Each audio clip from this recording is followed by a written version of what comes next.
Nesta aula, a ideia é construir uma base matemática que aparece o tempo todo em inteligência da informação, principalmente quando a gente trabalha com modelagem, otimização, estatística, aprendizado de máquina e análise de dados. Dois blocos sustentam grande parte dessas técnicas: cálculo, que descreve variações e acumulações, e álgebra linear, que descreve estruturas em múltiplas dimensões e como transformar dados de forma controlada.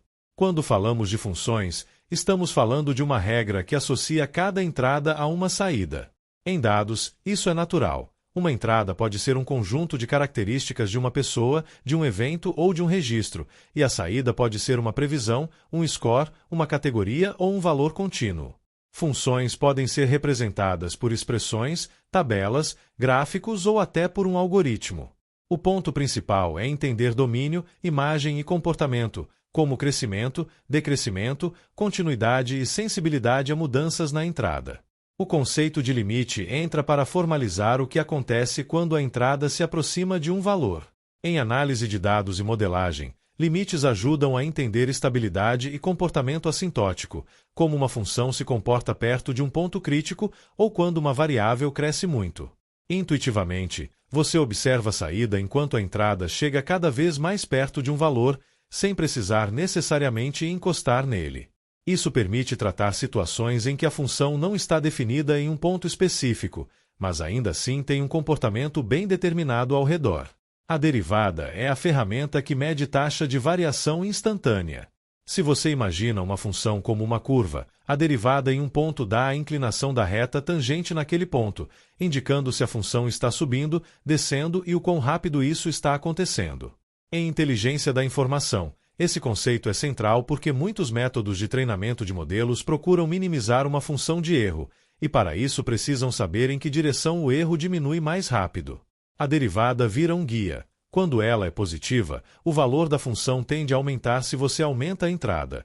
Quando é negativa, tende a diminuir. Quando se aproxima de zero, você pode estar em uma região de equilíbrio. Em problemas com mais de uma variável, entram as derivadas parciais. Em vez de uma entrada única, você tem várias entradas, como um vetor de atributos. A derivada parcial mede a variação da função em relação a uma variável específica, mantendo as outras fixas. Isso prepara o terreno para o conceito de gradiente, que é o conjunto das derivadas parciais organizadas em forma de vetor. O gradiente aponta a direção de maior crescimento da função e, por consequência, a direção oposta aponta a maior queda. É exatamente essa intuição que aparece em algoritmos de otimização usados para ajustar parâmetros de modelos. Máximos e mínimos são os pontos em que uma função atinge valores extremos, como o menor erro possível ou o maior retorno possível, dependendo do objetivo. Em uma dimensão, um candidato típico a máximo ou mínimo ocorre quando a derivada se anula, mas isso não garante o tipo do ponto, porque pode ser um mínimo, um máximo ou um ponto de inflexão. Em mais dimensões, a condição de gradiente nulo é o análogo e a análise da curvatura, associada a informações de segunda ordem, ajuda a classificar o comportamento local.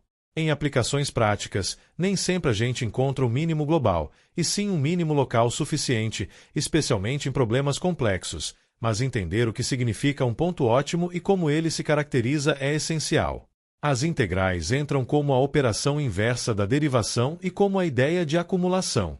Enquanto a derivada foca em variação, a integral foca em somar contribuições pequenas ao longo de um intervalo. Uma forma intuitiva de pensar é como área sob uma curva. Em probabilidade e estatística, integrais aparecem quando lidamos com distribuições contínuas, normalização de densidades e cálculo de valores esperados. Em dados, integrais também aparecem em noções de suavização, em modelos que acumulam sinais ao longo do tempo e em interpretações geométricas de funções de custo. Passando para a álgebra linear, o primeiro passo é se acostumar com a notação de vetores e matrizes, porque praticamente todo conjunto de dados pode ser visto como uma matriz. Um vetor representa uma lista ordenada de valores, como as características de um único registro. Uma matriz representa uma coleção de vetores, como uma tabela de dados, em que linhas podem representar observações e colunas podem representar atributos. Pensar em dados assim facilita entender operações que transformam o conjunto inteiro de uma vez, com clareza e eficiência. O produto escalar, também chamado de produto interno, combina dois vetores e gera um número. Ele mede alinhamento. Quando vetores apontam em direções parecidas, o produto escalar tende a ser maior. Quando são ortogonais, tende a zero. Quando apontam em direções opostas, tende a ser menor. Isso aparece diretamente em similaridade de textos, recomendação, modelos lineares e métricas geométricas. Já o produto vetorial é uma operação típica de vetores em 3 dimensões que gera um vetor perpendicular aos dois vetores de entrada, muito usado em física e geometria.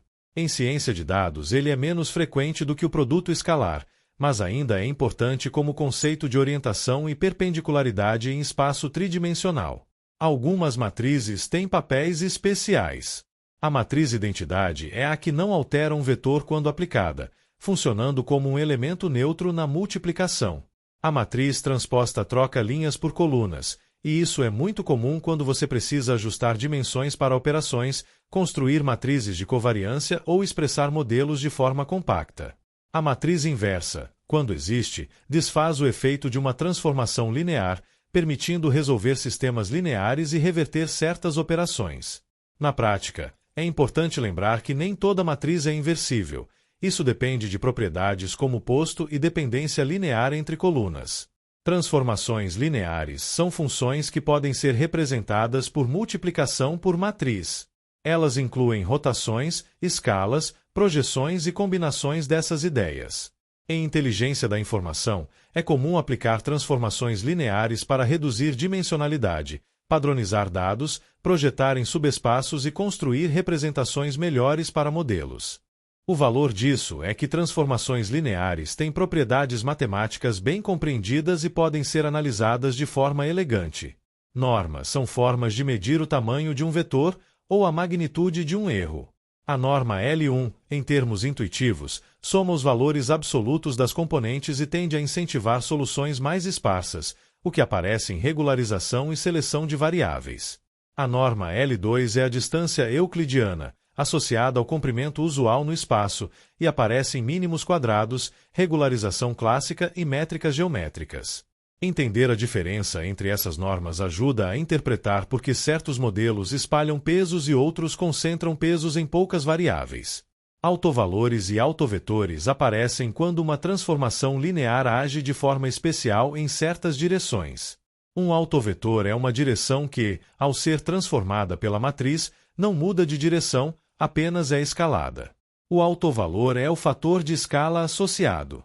Esse conceito é fundamental para técnicas como análise de componentes principais, em que se busca direções de maior variância nos dados para reduzir dimensionalidade mantendo o máximo de informação possível.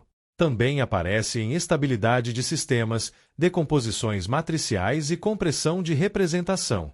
Com isso, você ganha uma visão integrada. Cálculo ajuda a entender variação, sensibilidade e otimização, enquanto álgebra linear ajuda a representar e transformar dados em alta dimensão.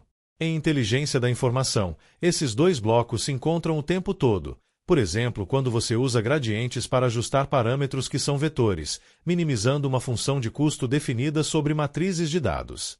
Essa base matemática é o que permite interpretar modelos com mais segurança, diagnosticar problemas de treinamento, entender por que certas escolhas funcionam melhor e justificar decisões técnicas com clareza.